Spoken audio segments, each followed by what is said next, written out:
Assalamualaikum warahmatullahi wabarakatuh. Kami dari kelompok 5 akan mempresentasikan tentang standar operasional prosedur pembuatan keripik tempe. Anggota kelompok kami ada Anissa Septiani, Anissa Suharna, Azahara Nurul Ramadhani, Nail Raja Fatona, dan Salwa Sabila. Selanjutnya, saya akan mempresentasikan tentang definisi keripik tempe. Keripik tempe adalah produk olahan pangan yang dibuat dari tempe yang diiris-iris tipis, kemudian dibumbui dan digoreng hingga renyah, dan memiliki tekstur garing, cita rasa gurih, serta aroma khas tempe yang telah dilalui proses pengolahan. Tujuan keripik tempe untuk memberikan nilai tambah pada tempe, menghasilkan produk yang renyah, aman, dan bermutu, serta meningkatkan daya simpan tempe agar lebih tahan lama. Ruang lingkup SOP-nya yang mulai dari penerimaan bahan baku tempe, proses irisan atau perajangan, pencelupan bumbu, penggorengan, penirisan, sortasi, pendinginan, hingga pengemasan dan penyimpanan. Untuk deskripsi produk, untuk nama produknya sendiri yaitu keripik tempe. Lalu untuk komposisinya yaitu ada tempe, tepung, minyak goreng, garam, bumbu, dan bahan tambahan. Untuk dokumen pendukungnya ada dokumen asal bahan makanan, dokumen halal seperti untuk produk daging, lalu dokumen kesehatan. Untuk karakteristik produknya sendiri, produk olahan berbentuk bulat atau oval tipis, tekstur kering dan renyah, warna kuning keemasan, rasa gurih khas tempe, serta aroma khas tempe.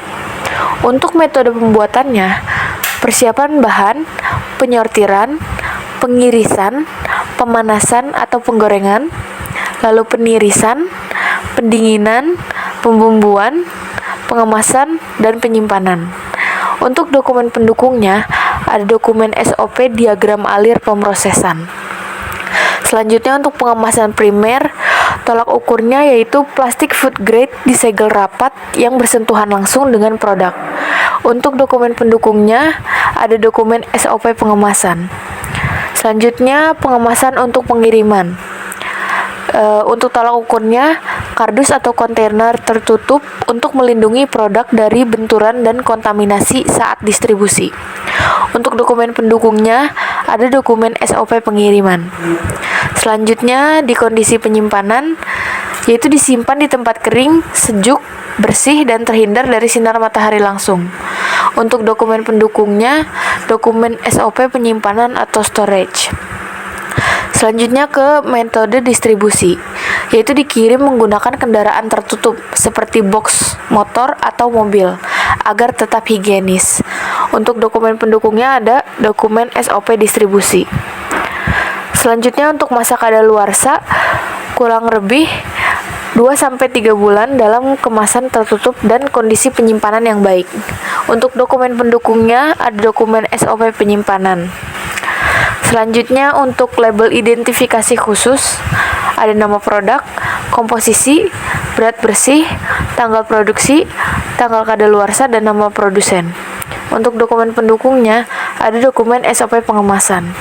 Selanjutnya yang terakhir, persiapan konsumen atau target konsumen, yaitu siap dikonsumsi langsung, cocok untuk semua kalangan sebagai cemilan. Untuk dokumen pendukungnya ada dokumen SOP penyajian. Untuk pembuatan tim, di sini ada tabel yang berisi nomor, nama, jabatan, pendidikan, bidang studi, pengalaman kerja, dan posisi dalam tim. Seperti contohnya nomor 1 ada Anissa Septiani sebagai ketua tim. Untuk pendidikannya di S1 Universitas Padjadjaran. Bidang studinya teknologi pangan, lalu pengalaman kerjanya sebagai audit keamanan pangan dan evaluasi risiko. Dan posisi di dalam tim sebagai koordinator sistem HACCP. Dan di sini juga diperlihatkan siapa yang mengarsip, siapa yang memeriksa, dan disetujui oleh siapa.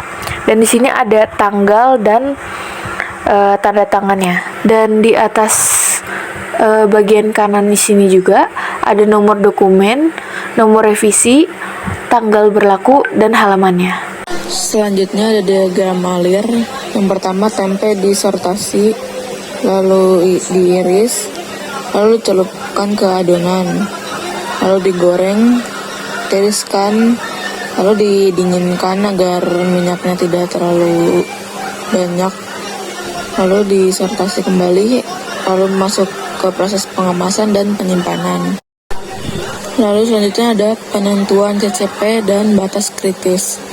Langkah proses CCP, pemilihan dan persiapan tempe, sanitasi peralatan dan area produksi, perendaman bumbu dan penggorengan, lalu penirisan dan pendinginan, lalu pengemasan. Yang terakhir penyimpanan bahan baku dan produk jadi. Lalu batas kritis, tempe harus segar, tidak berlendir, tidak asam, dan tidak ada jamur selain jamur putih alami, tekstur padat. Semua alat yang bersentuhan dengan tempe harus dicuci dan disanitasi sebelum dipakai. Lalu waktu perendaman maksimal 30-60 menit di suhu minyak 170-180 derajat Celcius. Keripik harus benar-benar dingin sebelum dikemas dan kemasannya wajib kedap udara. Lalu tempe mentah disiapkan kurang lebih 10 derajat Celcius. Keripik disimpan di tempat yang kering. Selanjutnya di sini ada identifikasi bahaya. Dibagi menjadi 3, yaitu bahaya secara fisik, biologis, dan kimia. Untuk secara fisiknya di sini contohnya seperti serpihan plastik dari kemasan ataupun wadah, lalu ada logam halus dari peralatan pengiris, lalu ada rambut, kuku, ataupun debu batu kecil. Secara biologisnya itu contohnya berasal dari mikroorganisme, patogen, dan kontaminasi silang yang dapat menyebabkan kerusakan ataupun penyakit. Contohnya yaitu pertumbuhan mikroba akibat pendinginan atau pengeringan yang tidak sempurna. Selanjutnya secara kimia yaitu berasal dari zat berbahaya yang masuk ke dalam makanan saat proses pengolahan. Contohnya yaitu residu pestisida pada kedelai atau bahan baku, minyak jelantah yang menghasilkan akrilamida dan radikal bebas. Selanjutnya verifikasi. Untuk verifikasi hariannya oleh operator atau pengawas. Pertama, checklist praoperasi sebelum produksi dimulai, yaitu kebersihan area produksi, lantai, meja, peralatan. Lalu APD terpasang seperti sarung tangan, penutup kepala, apron.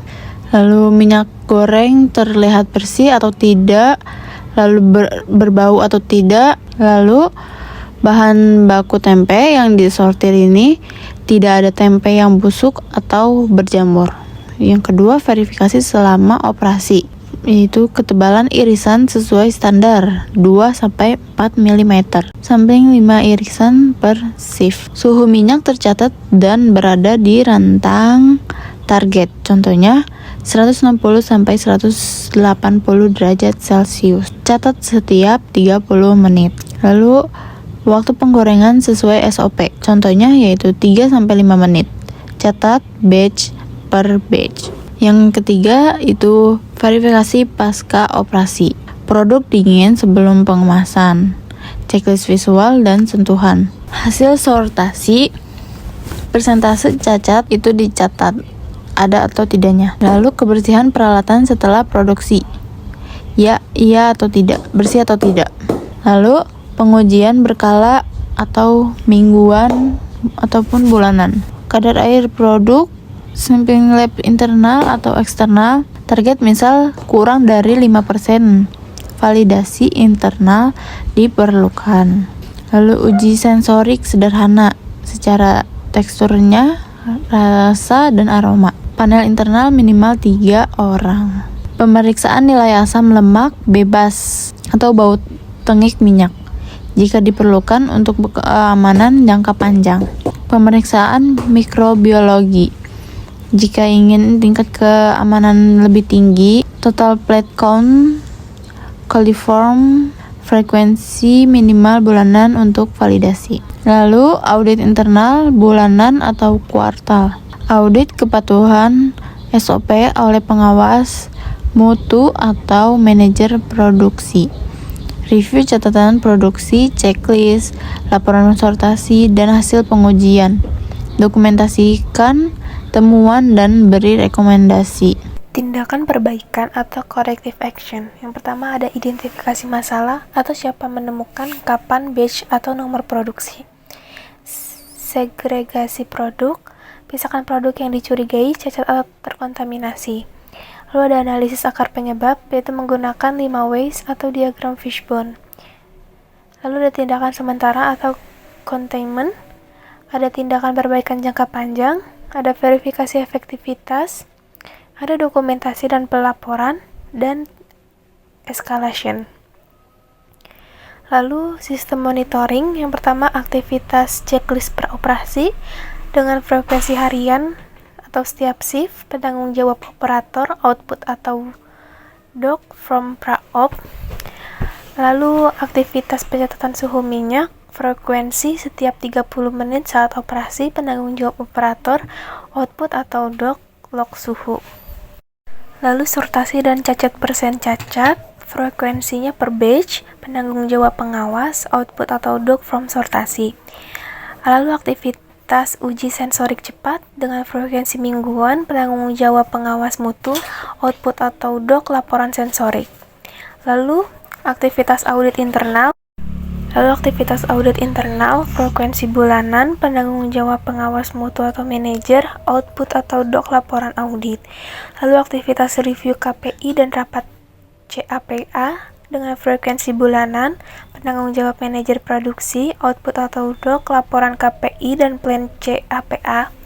Dan terakhir ada aktivitas uji kadar air atau lab dengan frekuensi bulanan atau sesuai kebutuhan, penanggung jawab pengawas mutu, output atau doc hasil laboratorium. Jadi untuk kesimpulannya yaitu produksi keripik tempe ini memerlukan pengendalian bahan, proses, dan pengemasan yang baik agar produk renyah, aman, dan tahan simpan. Penerapan sanitasi, penggunaan APD, pencatatan mutu, serta penyimpanan yang tepat sangat penting. Pada skala UMKM, mutu dan keamanan pangan dijaga melalui monitoring rutin, verifikasi, dan tindakan perbaikan yang cepat. Itu saja pemaparan dari kami. Terima kasih atas perhatian dan waktunya.